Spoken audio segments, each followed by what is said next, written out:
Well, tomorrow marks 8 years of civil war in Syria, and today we're taking a look at the use of chemical warfare in the country. A study released last month estimates that more than 300 chemical attacks have been launched during the course of the war. The report says 98% of those attacks were carried out by the regime of Syrian President Bashar al-Assad. On April 7, 2018, a major chemical weapons attack took place in the city of Douma, a suburb outside the capital of Damascus. At least 70 people were killed. This followed smaller chlorine gas attacks the month before. The Syrian government denied any involvement. A week later, the U.S., France, and the U.K. carried out a series of joint military strikes against several government sites inside Syria. The Assad government called the airstrikes a violation of international law. Well, Daryl Kimball joins me now from Washington. He's the executive director of the Arms Control Association. Joe, thank you very much for joining us. You know, in 2013, Syria was supposed to have destroyed their chemical weapons stockpile, but there were chemical attacks that still followed. So what do we know about the weapons that they have and their ability to deploy them? Well, certainly the use of chemical weapons over the course of this horrific war has been one of the most heinous aspects of the conflict. And most of Syria's chemical weapons were, interestingly enough, removed through an international operation that followed one of the worst chemical weapons attacks by the Assad regime, sarin gas attack on the outskirts of Damascus in 2013. And that led to a joint U.S.-Russian plan to remove 1,300 tons of chemical precursors and equipment from Syria. Syria joined the Chemical Weapons Convention, which prohibits the production, the possession, the use of chemical weapons. And so that removed the threat of major chemical weapons attacks, mainly involving the most dangerous types of chemical weapons like sarin. But what we know now is that there were at least 300 smaller level attacks, mainly involving chlorine and mustard, agents that are much easier to produce. In fact, chlorine is a common industrial chemical.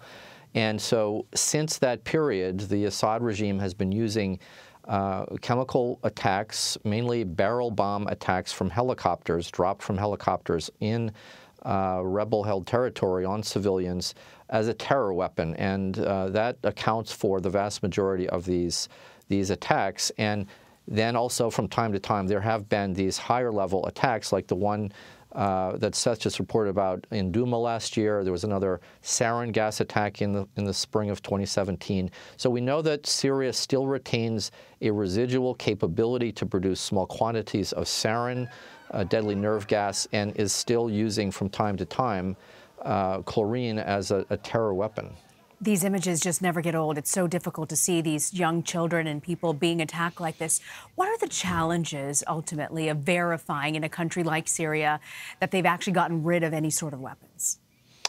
Well, at this point, it's going to be, it's difficult to make sure that the Assad regime does not again use chlorine, which, as I said, a common industrial chemical, as a weapon. The possession of chlorine is not prohibited, but its use as a weapon is prohibited. So I think it is going to be the force of international criticism, the threat of prosecution of the Assad regime, individuals who are involved in these attacks by the International Criminal Court, that may deter Assad from using chemical weapons on a low-level ongoing basis.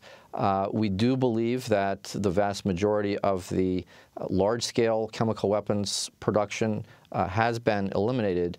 But ultimately, this problem is not going to go away until and unless the Assad regime goes away and this war ends. And of course, the thing we need to keep in perspective is that the chemical weapons use and the horrible images we see is just really a small part of a much more terrible situation that's taken hundreds of thousands of lives and displaced over 10 million Syrians. It's a very good point.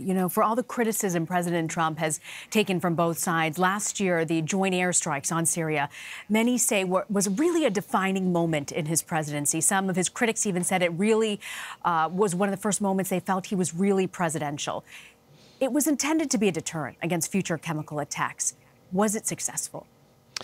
Well, ultimately, I don't think it was. On the surface, it looked tough. It was satisfying in that sense, but it did not stop these low-level chemical weapons attacks.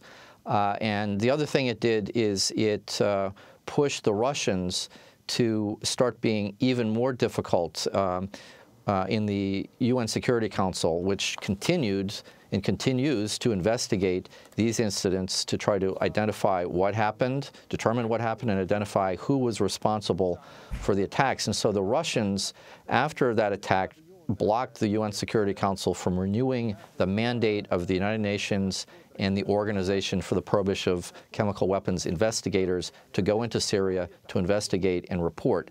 And that led later to France, the United States, Canada, other countries moving to develop a new mechanism to investigate and to try to hold accountable those responsible. And that was just launched officially by the Director General of the OPCW, as it's called, this week. So that attack, I think, was, had a temporary effect, but in the long run, it has not stopped these low-level chemical weapons terror attacks. Daryl Kimball, I want to thank you very much for joining us.